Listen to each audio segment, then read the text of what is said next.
नमस्कार. मी प्राध्यापक doctor Suhas Gopne, assistant professor department of commerce, advocate B D Hambarde Mahavidyalaya Ashti आणि director of Aapla Paisa investment, insurance and loan services. मी आज आपल्यासाठी म्युच्युअल फंड सही हे या विषयावरती आज आपणास मार्गदर्शन करणार आहे. खऱ्या अर्थाने अलीकडच्या काळामध्ये गुंतवणूक कशी करावी आणि कुठे करावी या संदर्भातलं मार्गदर्शन खूप कमी प्रमाणामध्ये मिळत आहे. म्हणजेच फायनान्शियल लिटरसी खूप कमी प्रमाणामध्ये आपणास पाहायला मिळते. म्हणजे सुशिक्षित वर्गामध्ये सुद्धा अलीकडच्या काळामध्ये आपण गुंतवणूक कुठे करावी आणि कशा पद्धतीने करावी या संदर्भातलं सखोल मार्गदर्शन मिळत नाही. आणि या दृष्टीने मी आपणास म्युच्युअल फंडमध्ये गुंतवणूक कशा पद्धतीने केली जाते, म्युच्युअल फंड म्हणजे काय आणि म्युच्युअल फंडमधील गुंतवणूक ही फायदेशीर आहे की नाही याच्या संदर्भामध्ये आपणास मी आज मार्गदर्शन करणार आहे. म्युच्युअल फंड म्युच्युअल फंड गुंतवणूक काय आहे हे समजण्याच्या अगोदर आपण एक आपल्या गुंतवणुकीचं बेसिक इन्व्हेस्टमेंट आपण समजून घेणं आवश्यक आहे. म्हणजे की की आपण गुंतवणूक आतापर्यंत करत आलेलो आहोत, कशासाठी करत आलेलो आहोत, हे अगोदर पाहणं तितकंच महत्त्वाचं आहे. सगळ्यात महत्त्वाचं म्हणजे काय, आपल्या मुलांचं एज्युकेशनसाठी होणारा खर्च या दृष्टीने सुद्धा आपण गुंतवणूक करतोय. म्हणजे येणाऱ्या काळामध्ये उच्च शिक्षणामध्ये त्याला होणारा खर्च याच्या दृष्टीनं सुद्धा आपण एक एज्युकेशनच्या खर्चासाठी आपण काही तरतूद करत आलेलो आहोत. त्याचबरोबर मुलांचं लग्न असेल, मुलीचं लग्न असेल, याच्या संदर्भामध्ये सुद्धा आपण गुंतवणुकीच्यासाठी आपण प्रयत्न करत आलेलो आहोत. त्याचबरोबर काही जणांचा उद्देश असा असतो, की मला बिझनेससाठी गुंतवणूक करायची आहे. म्हणजे येणाऱ्या काळामध्ये मला व्यवसाय चालू करायचा आहे आणि हा व्यवसाय उद्योग चालू करण्यासाठी मला काही रक्कम लागणार. ही जी रक्कम आहे, ही रक्कम एक छोट्या-छोट्या गुंतवणुकीतून कुठल्यातरी सेव्हिंगमधून आपण तयार करतोय आणि त्या बिझनेससाठी आपण तो पैसा वापरत असतो. दुसरी गोष्ट काही फ्युचर प्लॅनिंग्स असतील. फ्युचर प्लॅनिंगसाठी सुद्धा आपण काही इन्व्हेस्टमेंट आपले सेव्हिंग करत आलेलो आहोत. आणि सगळ्यात महत्त्वाचं म्हणजे काय, की जर आपण नोकरदार असेल किंवा शेतकरी असाल, शेतमजूर असाल, बिझनेस असेल, आपण आपल्या एक ठराविक वयापर्यंत आपण काम करू शकतोय. म्हणजे वयाच्या 58व्या वर्षी शासकीय कर्मचारी रिटायर होतो. त्या पद्धतीने एक ठराविक काळानंतर आपण आपली अ, शक्ती म्हणजे आपला इन्कम सोर्स बंद होत असतो आणि आपले शरीर जे आहे हे थकून जातं आणि त्याच्यानंतर आपण काही इन्कम सोर्स आपण तयार करू शकत नाही. याच्यासाठी आपण गुंतवणूक करत असतो. म्हणजे आपण त्याला रिटायरमेंटची गुंतवणूक करतो. जेणेकरून बाबा आपल्याला काही दवाखान्याचा खर्च करायचा असेल, काही दैनंदिन गरजा आपल्या पूर्ण करायच्या असतील, या दृष्टीनं म्हणजे आपल्या रिटायरमेंट नंतरची सोय करण्यासाठी आपण काही सेव्हिंग करत आलेलो आहोत. त्याच्यानंतर काही मेडिकल इश्यूसुद्धा प्रत्येकाच्या घरामध्ये काही मेडिकल इश्यू होऊ शकतात. इमर्जन्सी इश्यू होऊ शकतात. त्या दृष्टीने सुद्धा आपण गुंतवणूक करत असतो. हे झालं बेसिक इन्व्हेस्टमेंट.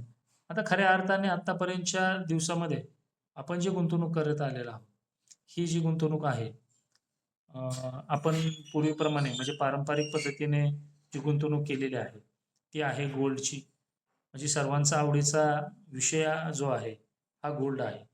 की पूर्वी काही रक्कम आली की आपण काय करायचो, तर 1 ग्रॅम, 2 ग्रॅम, 1 तोळा, 2 तोळे असे गोल्ड घेऊन ठेवायचो.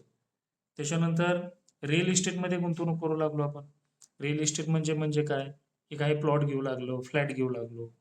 अशा ठिकाणी आपण गुंतवणूक करू लागलो. परंतु रिअल इस्टेटमध्ये गुंतवणूक करत असताना त्याला प्रचंड खर्च येत असतो. त्याच्यानंतर काही इन्शुरन्सच्या माध्यमातून सुद्धा आपण गुंतवणूक करत आलेलो आहोत. बँकेचे फिक्स्ड डिपॉझिट आहेत. हे झाले आपल्या ट्रॅडिशनल म्हणजे पूर्वपार चालत आलेल्या गुंतवणुकीचे प्रकार आहेत. परंतु अलीकडच्या काळामध्ये आपण गुंतवणूक कुठं करायला पाहिजे, हे आणखी बऱ्याचशा लोकांना माहिती नाही. तर आता स्टॉक मार्केट मागच्या कोविडच्या 2020च्या काळामध्ये संपूर्ण जगाला आपल्या देशामध्ये जर विचार केला, तर संपूर्ण देशाला स्टॉक मार्केट माहीत झालं.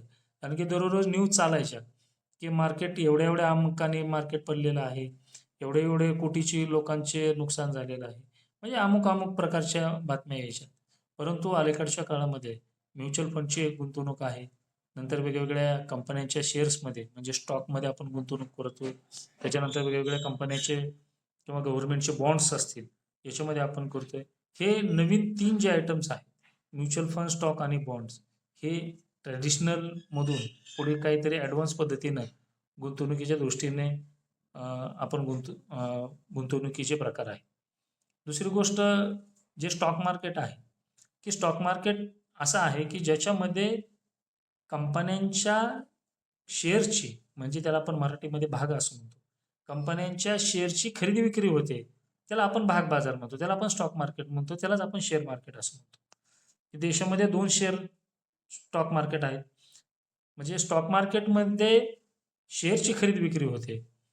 आणि जसं की उदाहरणार्थ एका कृषी उत्पन्न बाजार समिती असेल तर तिथं शेतमालाच्या मालाची खरेदी विक्री होते. आठवडी बाजार असेल तर तिथं भाजीपाल्याची खरेदी विक्री होते. तसं जर एखाद्या कंपनीचा शेअर्स खरेदी करायचा असेल, शेअर्समध्ये गुंतवणूक करायची असेल, तर स्टॉक मार्केटमध्ये, शेअर मार्केटमध्ये आपल्याला जावं लागतं. मग आपल्या देशामध्ये 2 भाग बाजार आहेत. त्याला आपण लिस्टेड एक्सचेंज म्हणतो आपण. स्टॉक एक्सचेंज असं म्हणतो, की त्याच्यामध्ये नंबर 1 NSE आणि दुसरा आहे BSE. NSE आणि BSE म्हणजे काय? नॅशनल स्टॉक एक्सचेंज आणि बॉम्बे स्टॉक एक्सचेंज. आता नॅशनल स्टॉक एक्सचेंज आणि बॉम्बे स्टॉक एक्सचेंजमध्ये 2 बाजार आहेत. सगळ्या कंपन्यांचे शेअर्स आपणास मिळते आणि या 2 ठिकाणी आपण भागांची खरेदी विक्री म्हणजे शेअर्सची खरेदी विक्री करतोय. आणि या सगळ्यांवरती जर कोणी नियंत्रण ठेवत असेल, गव्हर्नमेंटची एक संस्था आहे SEBI, securities exchange board of India. या सेबीच्या माध्यमातून ह्या भाग बाजारावरती नियंत्रण ठेवलं जातं, की कुठल्याही प्रकारच्या गुंतवणूकदाराची नुकसान होऊ नये या दृष्टीनं ही सेबी ही संस्था काम करते. देशामध्ये 2 डिपॉझिटरी आहेत. म्हणजे की जी आपण गुंतवणूक करणार आहोत त्याची सिक्युरिटी किंवा त्याचं सगळं डाटा ठेवण्याचं काम हे 2 डिपॉझिटरी करतात. एक आहे CDSL आणि दुसरी आहे NSDL. CDSL central depositories services India limited आणि national securities depository limited. NSDL आणि CDSLच्या या 2 संस्था आहेत की जे स्टॉक मार्केटमधल्या गुंतवणूकदारांचा डाटा म्हणजे माहिती संकलन करून ठेवण्याचं काम ह्या 2 संस्था करतात. आता अलीकडे आपण बँकेचे व्यवहार करायचे असतील तर आपल्याला बँक अकाउंट आवश्यक असतं. जसं की सेव्हिंग अकाउंट असेल, त्याच्यानंतर करंट अकाउंट असेल, अशा प्रकारचे 2 अकाउंट आपण वापरतो. सोशल मीडिया अकाउंट आपल्याला माहीत आहे. परंतु आपल्याला जर काही शेअर्सची खरेदी विक्री करायची असेल, म्युच्युअल फंडची खरेदी करायची असेल, विक्री करायची असेल, तर आपल्याला डीमॅट अकाउंट आवश्यक असतं. जसं बँक अकाउंट नंबर असतो तसाच DPID म्हणजे डीमॅटचा अकाउंट नंबर आपल्याला मिळतो, क्लायंट ID मिळतो. अशा पद्धतीने आपण अकाउंट काढून म्युच्युअल फंडमध्ये किंवा वेगवेगळ्या शेअर्समध्ये आपण गुंतवणूक करू शकतो. आता स्टॉक मार्केटचे काही इंडेक्स दिलेले आहेत. निफ्टी इंडेक्स असतील, सेन्सेक्स असेल, बँक निफ्टी असेल, अशा प्रकारचे इंडेक्स आपण ऐकत आलेलो आहोत, की निफ्टी अमुक एवढ्या-एवढ्या अंकांनी खाली घसरलेली आहे, म्हणजे कमी झालेली आहे. सेन्सेक्स एवढ्या अंकांनी कमी झालेला आहे किंवा वाढलेला आहे. अशा प्रकारच्या न्यूज आपण पाहतो. आता निफ्टी इंडेक्स जो आहे, हा देशातल्या टॉप 50 कंपन्यांचा मिळून हा निफ्टी इंडेक्स असतो. म्हणजे ज्यांचं मार्केट कॅपिटलायझेशन हे सगळ्यात जास्त आहे, अशा इंडियातल्या टॉप 50 कंपन्यांचं हा निफ्टीचा इंडेक्स बनलेला आहे. त्याच्यानंतर सेन्सेक्स जो आहे, हा देशातल्या टॉप 30 कंपन्यांचा सेन्सेक्स बनला आहे. आता निफ्टी इंडेक्स हा नॅशनल स्टॉक एक्सचेंजमध्ये ट्रेड करतो आणि सेन्सेक्स हा बॉम्बे स्टॉक एक्सचेंजमध्ये ट्रेड करतो. त्याचबरोबर बँक निफ्टी ऐकून असू, की देशातल्या टॉपच्या 12 बँका म्हणजे फायनान्स असतील, गव्हर्नमेंटच्या बँका असतील, ह्या सर्वांचा मिळून हा बँक निफ्टीचा इंडेक्स बनलेला आहे. त्याच्यानंतर IT सेक्टरचा इंडेक्स आहे, मेटलचा आहे, आहे, त्याच्यानंतर FMCG आहे, ॲटो सेक्टर आहे. हे जे इंडेक्स आहे, त्याचबरोबर आता ट्रेडिंगचे सुद्धा वेगवेगळे प्रकार पडतात त्याच्यामध्ये, की जी खरेदी विक्री केली जाते त्याला आपण जो व्यवहार केला जातो, त्याला आपण ट्रेडिंग असं म्हणतो. आता डे ट्रेडिंग आहे, जे एका दिवसापुरतंच खरेदी विक्रीचा व्यवहार होतो. स्विंग ट्रेडिंग म्हणजे काही दिवसासाठी असतो. पोझिशन ट्रेडिंग म्हणजे पोझिशनल ट्रेडिंग असं आपण म्हणतो, की काही दिवसासाठी शेअर्स खरेदी करणे, त्याच्यानंतर त्याची विक्री करणे. लाँग टर्म ट्रेडिंग म्हणजे काय, की आज शेअर्स खरेदी केल्यानंतर 5 वर्षे, 10 वर्षे, 15 वर्षे त्या स्टॉकची विक्री न करता आपल्या अकाउंटला ठेवणं, त्याला आपण लाँग टर्म इन्व्हेस्टमेंट किंवा लॉंग टर्म ट्रेडिंग असं आपण म्हणतो. दुसरं गोष्ट आता पॉवर ऑफ इन्व्हेस्टमेंट जे आहे, आता अलीकडच्या काळामध्ये स्टॉक मार्केटमध्ये किंवा एखाद्या शेअर्समध्ये गुंतवल्यानंतर त्याचे किती पैसे बनू शकतात याचं एक छोटंसं उदाहरण मी आपल्या समोर सांगणार आहे, की त्याला आपण पॉवर ऑफ इन्व्हेस्टमेंट असं म्हणतो, की किती एखाद्या शेअर्समध्ये जर गुंतवले तर किती पैसे बनू शकतात, किती पटीत बनू शकतात. एक छोटंसं उदाहरण, एक 2 शेअर्सचं मी उदाहरण तुम्हाला सांगणार आहे. आता आयसर मोटार जो आहे, सर्वांना माहिती आहे की आयसरची जी फोर व्हीलरची कंपनी आहे आयसर मोटर्स. ह्या आयसर मोटरचा 2000 साली एका शेअरची किंमत होती ₹11. किती रुपये होती? 2000 साली ₹11. आता 2026 मध्ये त्या शेअरची किंमत झालेली आहे ₹8,000 एका शेअरची किंमत. म्हणजे जर 2000 साली जर तुम्ही ₹1,00,000 जर आयसर मोटर्समध्ये गुंतवले असते, किती? ₹1,00,000. त्याच्यामध्ये तुम्हाला 9,090 शेअर्स त्या ठिकाणी मिळाले असते. आज 9,090 इंटू 8,000 जर कॅल्क्युलेशन केलं, तर तुमच्या म्हणजे वाचण्यासुद्धा येणार नाही एवढी अमाऊंट एवढी तयार होते. म्हणजे करोडो रुपये तयार होत आहेत. दुसरं गोष्ट, एम-आर-एफचा स्टॉकचं तुम्हाला सांगतोय, की एम-आर-एफ कंपनी सर्वांना माहिती आहे. एम-आर-एफ टायर सर्वांना माहिती आहे. एम-आर-एफ कंपनीचा स्टॉक 1990 साली ₹350 ला होता. कितीला होता? एका शेअरची किंमत ₹350 होती. आणि आज त्या शेअरची किंमत आहे ₹1,47,000. जर त्यावेळेस तुम्ही ₹1,00,000 जर गुंतवले असते, तर तुम्हाला 285 शेअर्स मिळाले असते. आणि आज त्याची कितीतरी करोडमध्ये ही त्याची रक्कम इन्व्हेस्टमेंटची झाली असती. म्हणजे पॉवर ऑफ इन्व्हेस्टमेंट जे आहे, की मी तुम्हाला सांगायचं तात्पर्य की गुंतवणुकीतनं किती रिटर्न्स मिळू शकतात, याचं उदाहरण म्हणजे शेअर्सची गुंतवणूक आहे. आता हा म्युच्युअल फंड काय आहे, की म्युच्युअल फंड बाजारामध्ये कसा आला, की अनेकांना मार्केटमध्ये म्हणजे शेअर मार्केटमध्ये गुंतवणूक करण्याची इच्छा आहे. परंतु कुठल्या शेअर्स खरेदी करायचा, केव्हा करायचा, कुठली कंपनी चांगली आहे, तो कधी खरेदी करायचा, कधी विकायचा, या संदर्भातलं नॉलेज अनेकांना नाही.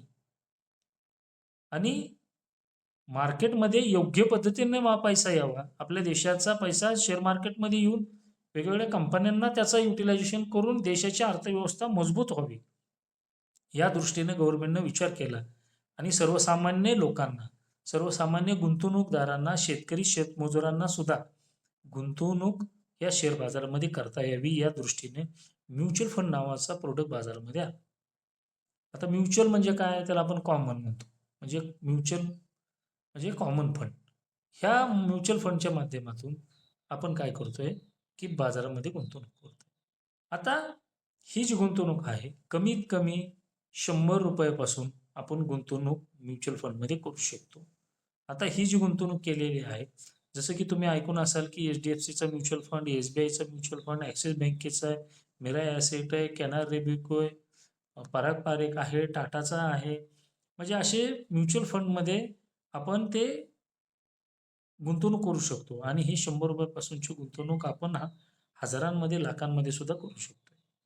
दुसरी गोष्ट, हे जे म्युच्युअल फंड आहेत, या म्युच्युअल फंडचे फंड मॅनेजर असतात. या फंड मॅनेजरच्या माध्यमातून वेगवेगळ्या कंपनीच्या शेअर्समध्ये हे फंड मॅनेजर गुंतवणूक करतायत. आता हे जे गुंतवणूक केलेले पैसे आहे, याच्यावरती सेबीचं नियंत्रण असतं. आणि देशामध्ये जवळपास 44 EMCs आहेत. जसे की HDFCचा म्युच्युअल फंड असेल, अ, त्याच्यानंतर टाटाचा म्युच्युअल फंड आहे. अशा प्रकारच्या EMC बाजारामध्ये 44 अधिक EMC आहे. मग आता याच्यामध्ये सुद्धा वेगवेगळे कॅटेगरायझेशन आहेत, वेगवेगळे प्रकार आहेत. त्याच्यामध्ये लार्ज कॅप आहे, मिड कॅप आहे, स्मॉल कॅप आहे. लार्ज कॅपमध्ये टॉप 100 कंपन्या, मिड कॅप म्हणजे 101 ते 250 कॅटेगरीच्या कंपन्या, त्याच्यानंतर 251 ते 500 पर्यंतच्या आहेत त्या स्मॉल कॅप कंपन्या. अशा प्रकारच्या कंपन्या असतात आणि या म्युच्युअल फंडमध्ये आपण चांगल्या पद्धतीने गुंतवणूक करू शकतो. आणि आपणास मी या म्युच्युअल फंडच्या माध्यमातून सांगू इच्छितो, की आपणास जर गुंतवणूक करायची असेल, तर नक्कीच या म्युच्युअल फंडच्या माध्यमातून कमीत कमी पैशामध्ये आपण गुंतवणूक करू शकतो. जसं की SIP ऐकून असाल, म्युच्युअल फंडचीच SIP आहे. SIP आणि म्युच्युअल फंड ह्या वेगळ्या गोष्टी नसून म्युच्युअल फंडचीच जी मंथली स्वरूपामध्ये म्हणजे जे सिस्टमॅटिक इन्व्हेस्टमेंट प्लॅन असं म्हणतो त्याला, की मंथली स्वरूपामध्ये भरतो, त्याला SIP असे म्हणतो. बऱ्याच जणांचा समज असा आहे की म्युच्युअल फंड आणि SIP ह्या वेगळ्या गोष्टी आहेत. परंतु ह्या 2 वेगळ्या गोष्टी नसून ह्या